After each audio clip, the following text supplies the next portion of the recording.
Bonjour à toutes et à tous, ma team Kiffer, j'espère que vous allez bien. Aujourd'hui pour cette nouvelle vidéo, on se retrouve pour le résumé complet de l'étape 4 de la Vuelta 2022. Étape 4, première étape vallonnée, mais également première étape en Espagne pour le Tour d'Espagne qui a passé 3 jours avec le grand départ aux Pays-Bas, notamment dans la capitale Utrecht. Et donc là, on se retrouve en Espagne pour la première fois après la journée de transfert du lundi. Et donc une étape vallonnée au programme sur les routes espagnoles entre la ville de Vitoria-Gasteiz et la ville de La Guardia. Donc plusieurs difficultés de répertorier pour le classement des grimpeurs, ce qui a donné lieu notamment à un changement de maillot du meilleur grimpeur aujourd'hui. C'est ce qu'on va aller voir dans les classements après. Alors on est à 60 km de l'arrivée, on a toujours 5 échappés en tête du peloton avec 1 minute 07 seulement d'avance sur le groupe maillot rouge. Le groupe donc de la Jumbo-Visma notamment et de Eduardo Affini, le maillot rouge. Et le groupe du meilleur grimpeur à 2 minutes 20, donc lâché du peloton pour certains coureurs, notamment beaucoup de sprinters. Donc on va aller voir justement donc qui c'est qui roule dans le peloton. C'est la Bora, la Jumbo-Visma qui roule pour réguler l'écart peloton échappé à 58 km de l'arrivée. Dans le groupe des lâchés des sprinters, on a notamment le champion de Belgique, Tim Merlier, mais encore Luis Angel Maté qu'on avait vu attaquer lors de l'étape 3. Voilà ces différents coureurs qui ont été attardés. Et voici le peloton maillot rouge à 48 secondes des hommes de tête. Donc là ça roule du côté des Jumbo sur des paysages comme on voit espagnols. L'identité des hommes de tête, on a Alexei Lutsenko, le mieux classé au général, le coureur de la Astana, en blanc hein, parce que le maillot de la Astana est blanc pour cette Vuelta. Shaw qui est pour Education First à 1 minute 19 au général. Bou pour l'équipe Euskaltel Euskadi. Drisner l'Australien de la Lotto Soudal et Demarchi qu'on voit à l'arrière du groupe pour la formation Israël Startup Nation. Donc voilà l'identité des 5 hommes de tête qui ont toujours de l'avance sur le peloton. Là c'est une petite caricature sur Julien Alaphilippe et son entraîneur Patrick Lefevre. La Bora Hansgrohe qui roule à l'avant du peloton. Et dans l'échappée, il y a une petite cassure qui se fait. C'est les 3 plus costauds de l'échappée. Lutsenko, Shaw et Demarchi qui s'isolent des 2 Espagnols, notamment le petit coureur de la Euskaltel Euskadi. Juan Ayuso, le plus jeune coureur de cette Vuelta, 22 ans, interviewé au début de l'étape sur ses ambitions sur la Vuelta. Il va jouer le général pour la UAE Team Emirates. Le peloton qui temporise un petit peu, 1 minute 12 d'avance pour les échappés. Et là on est à 23 km de l'arrivée. Les échappés, comme vous pouvez le comprendre, ont été repris. Le peloton a mis en route. Jumbo, FDJ, ça roule fort, très fort. Et notamment le maillot rouge en personne qui roule. On comprend bien qu'aujourd'hui la stratégie n'est plus de garder le maillot rouge pour ce coureur du côté de la Jumbo-Visma. On arrive à l'avant-dernière difficulté de la journée, le Puerto de Herrera, plus longue difficulté, et après la bosse finale pour les punchers. Donc là, ça commence à craquer de partout, c'est le début de la bosse qui est plus dur, et c'est la Trek qui roule, avec notamment Julien Bernard, le français de la Trek, ou encore d'autres coureurs. Il roule pour l'ancien champion du monde, Mats Pedersen, qui peut faire des sprints en bosse. Le maillot rouge, c'est fini pour lui, le coureur de la Jumbo a fini. C'est fini et donc on continue dans le Puerto de Herrera. Robert Gesing, ancien maillot rouge, lâché également du côté de la Jumbo. Juan Ayuso, surprenant dans les dernières positions dans cette difficulté, notamment Sergio Higuita également dans les arrières positions. Alors pour la Bora il y a plus de choix.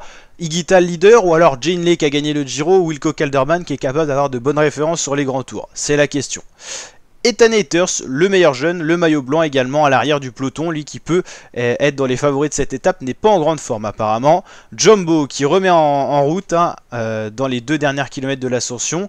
Là c'est Ilan Van Wilder qui replace Julien Alaphilippe et Evenepoel juste dans la route d'Alaphilippe. On peut voir bien avec cette image prise en altitude. Il y a un sprint avec des modifications au sommet. Le sprint va être lancé par Julien Alaphilippe, Roglic est vigilant également. Et Alaphilippe ou Roglic, c'est Roglic qui prend la première position, Alaphilippe la deuxième. On verra justement qui a pris la troisième juste après quand on aura le classement.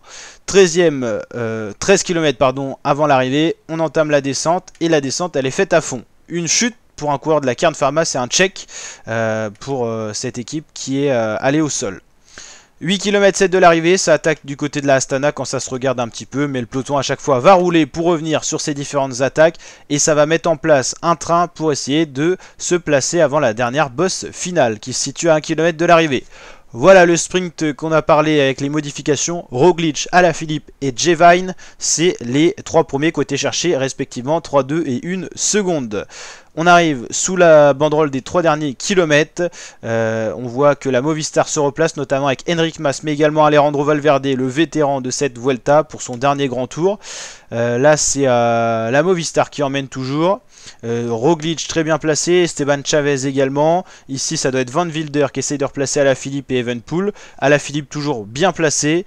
Voilà ce qu'on peut dire. Attaque de Chavez suivi de Ben O'Connor. Enric Mas bien placé en 3ème position. Roglic un peu plus loin. Alaphilippe, il a sélectionné sa roue, mais on va voir que vite fait, il va plus avoir la bonne position. Alaphilippe, il va tout simplement pas avoir la pêche pour suivre ses différentes attaques. La Trek quand même bien pour le sprint pour Mats Pedersen. Roglic est bien aussi. Roglic va attaquer. Il va mettre tout le monde KO et Roglic qui va aller s'imposer et montrer qu'il est en forme pour cette Vuelta. Il a déjà gagné 3 Vueltas d'affilée. Il peut remporter peut-être 4. Pour l'instant, il prouve qu'il est en forme. Après le Tour de France où il n'était pas en grande forme, il gagne cette étape. C'est sa 10e victoire d'étape, si je dis pas de bêtises, sur la Vuelta. Numéro 1 parce qu'il a gagné l'an dernier. Roglic qui va déposer Pedersen. Pedersen qui fait encore une 2ème position. C'est la 3e fois depuis le début de cette Vuelta. Voici le classement de l'étape. Roglic devant Pedersen. Enric Mas répond présent pour la Movistar. Quentin Paché pour les Français ainsi que Pavel Sivakov. Ben O'Connor. Ethan Hayters finalement qui était à l'arrière du peloton. Qui a réussi à se replacer dans le top 10. Evenepoel 8ème, Kelderman 9ème et Jane Lay 10ème. Voici le classement. On va aller voir les classements complets pour essayer de mieux comprendre ce qui s'est passé. Roglic s'impose donc, Pedersen, Mas. Là on avait vu le top 10. Pour les leaders, on a Theo Gegenhardt qui fait 11ème. Et ensuite, à partir de la 13ème position, Yates, on a une cassure, c'est Simon pour la Bike Exchange. Carte Frédéric Hagen, le leader de la Israel Première Tech. Jesus Escuera Muela pour la Burgos. Carlos Rodriguez, Gino Mader. Higuita qui est quand même pas si mal placé que ça par rapport à ce qu'on avait vu dans la journée. Carapaz, Landa, voici les leaders. Uran, Carty, Menches, McNulty, Miguel Angel Lopez, Arensman, Valverde qui prennent 7 secondes.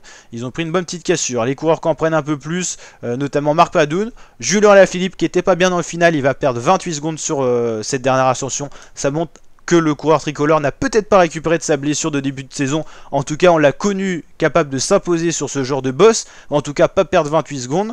Il finit que 51ème. Connaissant son talent, ça fait loin. Nibali perd beaucoup, il avait attaqué aujourd'hui. Peut-être une mauvaise stratégie de la part du coureur italien, le requin de Messine. Pour le général, c'est encore un jumbo qui va être maillot rouge. Cette fois, c'est Roglic devant Sepkus, justement, 2ème. Ethers, 3ème. Sivakov, 4ème. Gegenhardt, Evenepoel, Carapaz, Carlos Rodriguez, Mats Pedersen ou encore Simon Philippe Yates. Alaphilippe recule à la 17ème position. Ayuso qui n'a pas été bien aujourd'hui, on avait l'impression, finit quand même 15ème au général. Donc, c'est pas si mal que ça. Les écarts commencent à venir petit à petit. Donc, voici pour ce qu'on peut dire. On se retrouvera bien sûr demain pour l'étape 5 de la Vuelta 2022. Une étape qui reliera la ville d'Irún à la ville de Bilbao, 187 km de moyenne montagne. Ça sera l'occasion de recreuser peut-être des écarts pour des favoris, peut-être à des baroudeurs d'aller s'imposer. Encore un sprint bonus avec 3-2 secondes d'attribué, ça sera intéressant. L'Alto de Vivero. Alors je pense que vu qu'il y a une descente et un peu de plat, je pense pas que ça joue vraiment la bagarre entre les favoris. Peut-être que le peloton laissera une échappée aller au bout pour la première fois, si en tout cas on n'a pas de coureur bien classé au général, ou alors si les sprinteurs pensent pouvoir passer ces boss comme Mats Pedersen, ça va rouler dans le peloton. On se retrouvera bien sûr pour le résumé dès demain. Les résumés seront disponibles chaque jour maintenant pour la Vuelta. On commence les résumés avec l'étape 4, l'étape 1, 2, 3, on avait juste les présentations d'étapes, on n'avait pas eu le temps de faire les résumés, mais là on va enchaîner la team. N'hésitez pas à liker la vidéo si elle vous a plu, vous abonner, activer la cloche pour suivre la Vuelta sur la chaîne, et je vous dis à très bientôt pour de nouvelles vidéos. Ciao ciao ma team.